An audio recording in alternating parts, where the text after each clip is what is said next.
Okay, day 114, part two, the DynCorp harvest. Boy, is this a busy day. So this is going to be a catch-up on the virus vaccine business. Timothy Alephantis obviously has a business called Vital Probe that we'll get to. We'll talk about that, and we'll talk about some of the drug trafficking that heist or the arrest had just been made between Colombia and Haiti, which just occurred. So that's obviously a drug route. The big news is Joe Clancy stepping down from Secret Service.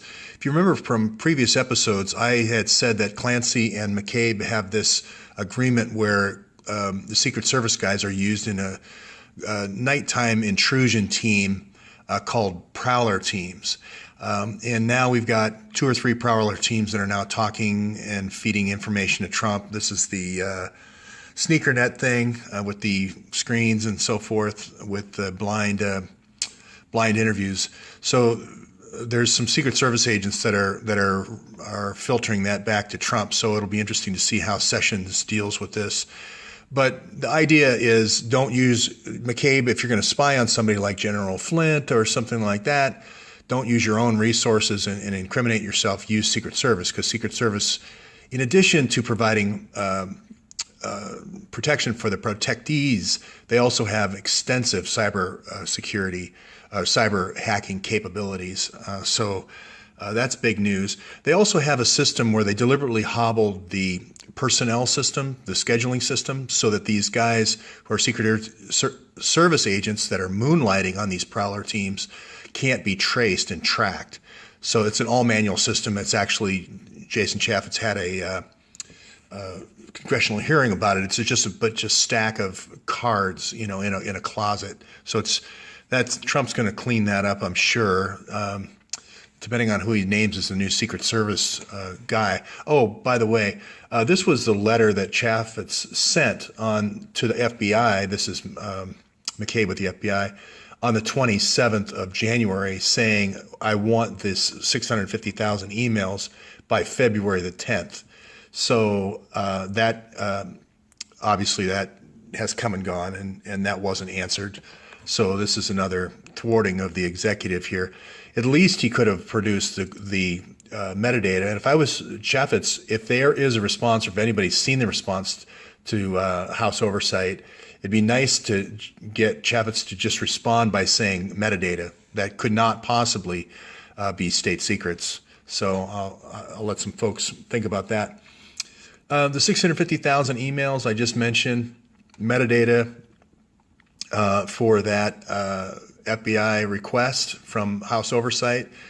I think we need to put as much pressure as possible on that, and also the 19 Gmail accounts, at least a statement of taking the redaction off that one piece of paper that has the 19 accounts, and let everybody know who the 19 accounts are. Trump is against the wall now. They just took out Flynn. His illegal surveillance just took out Flynn, and he's going to take out everybody that's trustworthy and honest to Trump. So it's now or never. So updates here in Haiti. The Decameron hotels, which I had said was the funnel where Hillary was putting the USAID money and the money from sex operations, drug operations, and so forth, are going into these hotels. And I specifically mentioned Cemex. It turns out Decameron started in Bogota as a money funnel for the drug business in Colombia.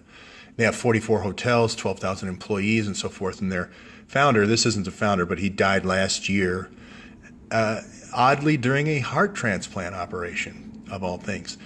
Now, I talked to Vince DePate a couple of times today, exchanged emails with him, and he said there was 34 Americans here, and there was 33 girls.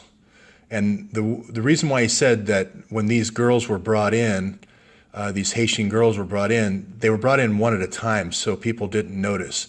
So I guess what they're saying is there's an American with every girl, or wouldn't that be odd if a person was bringing in? I mean, this is obviously a place for adults for the most part. You need a day pass to bring kids into this Calico Beach Club, so that means, I guess, that these Americans are each are paired with a little girl, and wouldn't the girls be uncomfortable with that with a stranger? Anyway, they said during the raid, they did recognize a few people from the Operation Underground Railroad. 12 people were arrested. Again, this is Vince DePaty's testimony. And then he said that after the raid, the other Americans stayed there the night, but then they cleared out the next morning and didn't pay their bill. So I'm just thinking that's odd that Operation Underground Railroad would be there arresting 12 people, knowing that there's 21 other rooms filled with Americans with that had participated in this, and then didn't arrest them as well. Still don't have the names. I asked him for the names. They have them at the front desk, but he refused to give them to me. So following that case, I asked him about Mirabile and if he'd ever been there before, and I haven't heard anything from him. So I believe his wife's a nurse there, so we'll follow up on that story. This I don't mean to say there's a Jean-Paul, and I can't remember his last name, at the State Department. I should have had it ready for this. What I'm saying about these sheriffs that went to Bosnia and Kosovo and all these other countries where all these bad things happened, I am saying that this is being put on them by somebody at the State Department /CIA.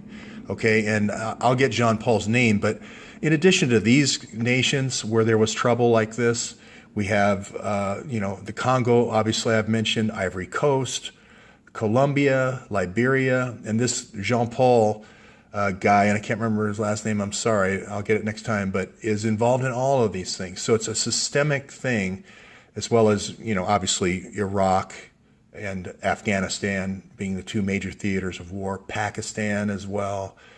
Just almost every place this guy went, these kind of systems were put in place. I'm not saying Bob Mosier's done anything yet, but boy, oh boy, when I mentioned that he was in Virginia, a little bit west of Washington, D.C., man, everything exploded on my comments. So I just wanted to say, get back to Vital Probes or VPI. This is Vital Probes' website. This is Tim Alefantis. He's doing bioweapons. I looked at one of the, here it says VPI developing vaccine biowarfare agents. One of them is anthrax, for sure. The other two, my chemistry isn't good enough. I don't understand what those other two ones are, but there's abstracts out there with Tim Alefantis' name on them for Vital Probes. They also have a office in Florida for, I don't know what, a lab. So I don't know if that's for deployment or what, and how. I don't know how they're vectoring the virus to Haiti, but that's my assertion that that's what's going to be happening. So, and again, it's older guys like Bill Swing that is the seed of all this stuff. It's the Fred Eshelman's working for the Bill Swings, the Tim Alefantises, knowing the Fred Eshelmans. So here's my the old days where they used to do hard operations in the middle of Haiti. Here's George Soros in 1998 down there in Pignon in the upper northern part of Haiti. Now they've got this new service out by where Jeffrey Epstein lives. It's called Aero MD, and this is a ICU on in the air basically. It says give any scuba trip peace of mind. So they're monitoring you as you're having your heart attack, and then you're flying into Cape Hatien, and you're close to a hospital.